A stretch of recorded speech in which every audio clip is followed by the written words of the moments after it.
সময় কলকাতার খবরের জের। পুকুর ভরাটের অভিযোগ পেয়ে তড়িঘড়ি ঘটনাস্থল পরিদর্শনে কাউন্সিলর।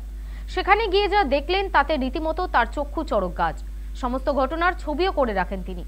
একটি বহুতল বিশিষ্ট আবাসন লাগোয়া পুকুরের বেশ খানিকটা অংশ জুড়ে দেদার চলছে বিল্ডিং তৈরির কাজ। কামারহাটি পুরসভার অন্তর্গত বেলঘড়িয়ার নন্দননগর এলাকায় আমতলা সমাজ উন্নয়ন সমিতির অন্তর্গত এই পুকুরটির একটি পাড় সহ পুকুরের বেশ কিছুটা অংশ ভরাট করে এই কাজ করা হচ্ছে বলেই অভিযোগ ওঠে। একই সঙ্গে আবাসনের ভেতর দিয়ে পুকুরের পাড়ে যাওয়ার রাস্তাটিও বন্ধ করে রাখা হয়েছে অভিযোগ করেছেন এলাকাবাসীরা। এরপরই কাউন্সিলর তমাশ্রী বন্দ্যোপাধ্যায় দ্রুত এই পুকুর ভরাটের কাজ বন্ধ করার জন্য কামারহাটি পুরসভার পুরপ্রধান গোপাল সাহার কাছে আবেদন জানান।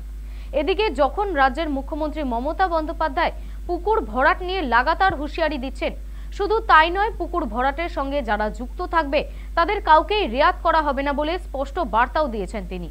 অন্যদিকে ঠিক সেই সময় ক্রমাগত পুকুর ভরাটের অভিযোগ সামনে আসছে। এই ঘটনায় বারবার উঠে আসে প্রশাসনের ভূমিকা।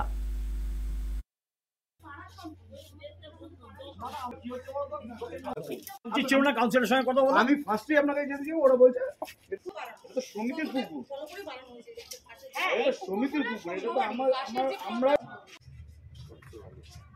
অনেকদিন দিয়ে ভরাট হচ্ছে। এখানে আমরা সবাই মহিলারা গিয়েও বারণ করেছি, কেউই শুনছে না। ওখান দিয়ে জল নিয়ে ভাত হতো, ডাল এসব খাওয়া দাওয়ার ছিল, এখন নোংরা হয়ে গেছে। হ্যাঁ, জানানো হয়েছে, সমিতিকেও জানানো হয়েছে।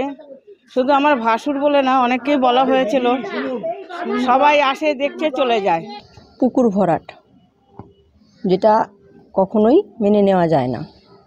এখানে আসার পর থেকে শুনছি যে পুকুর সব সমিতির আন্ডারে, কিন্তু প্রতিটা বাড়িতেই মানুষেরা তাদের নিজস্ব জায়গা ছেড়ে দিয়েও পুকুরের বেশ কিছুটা অংশ জবরদখল করে এবং রাত্রিবেলা কাজ করছে, যেটা আমি পৌরসভাকে জানিয়ে দিয়েছি এবং পৌরসভার পৌরপ্রধান যাকে জেনেছেন এবং তিনি নিজে এটাকে দেখাশোনা করছেন।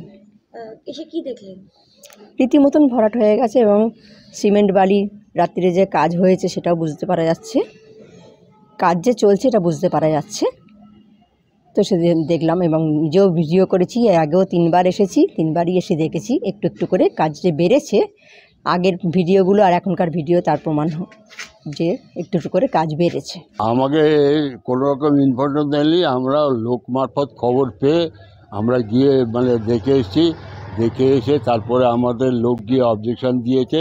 অবজেকশন দেওয়ার পরেও তারপরেও শুনলাম যে উনি কনস্ট্রাকশন করেছে অলরেডি, রাত জেগে লোক লাগিয়ে করছে, এই অবধি জানি। এরপরে আর কিছু বলতে পারি না। সে অবশ্যই আছে, সেটা অস্বীকার করার কিছু নেই। কারণ আমরা সবসময় গিয়ে, কারণ আমি হচ্ছি বৃদ্ধ লোক, আমি সবসময় ভিজিট করতে পারি না, যাই না। আমার সমিতির লোকজন আছে, তারাই যায়, তারা গিয়ে অবজেকশন দেয়। এখন সেই অবজেকশন যদি ভায়োলেট করে সেখানে বলার কিছু নেই। তাহলে অফিসিয়াল আমরা চিন্তাধারা করেছিলাম যে আমরা আমাদের কথা না শুনলে আমরা কমিশনারকে চিঠি দিয়ে বা চেয়ারম্যানকে চিঠি দিয়ে এটা জানিয়ে এটা সুরাহা করব। আমি খুব স্পষ্টভাবে বলি, এই পুকুরগুলো সমিতির আন্ডারে। এইটা নিয়ে পৌরসভার সঙ্গেও একটা আলোচনা চলছে কাউন্সিলরের, যে কি করণীয়। পুকুর ভরাটের বা পুকুরে কিয়দংশ কনস্ট্রাকশানের সম্পূর্ণ বিরুদ্ধে আমরা। এবার আমরা এখানে থাকিও না, আমরা অন্য ওয়ার্ডে থাকি, কিন্তু এখানে কাউন্সিলর তমাশ্রী ব্যানার্জি, আমি ওয়ার্ড কমিটির সেক্রেটারি প্রতিম ব্যানার্জি।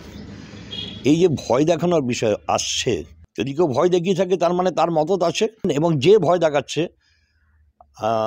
এখানকার সংগঠন দেখার পরিপ্রেক্ষিতে দায়িত্ব নিয়ে বলছি, কাউন্সিলরের পক্ষ থেকেই বলছি, ওয়ার্ড কমিটির সেক্রেটারি হিসেবে বলছি, তারও যদি কেউ ভয় দেখিয়ে থাকে, আমার কাছে সুস্পষ্ট লিখিত কিছু তো নেই, সেইটারও ব্যবস্থা নেওয়া উচিত, আমরা নেব।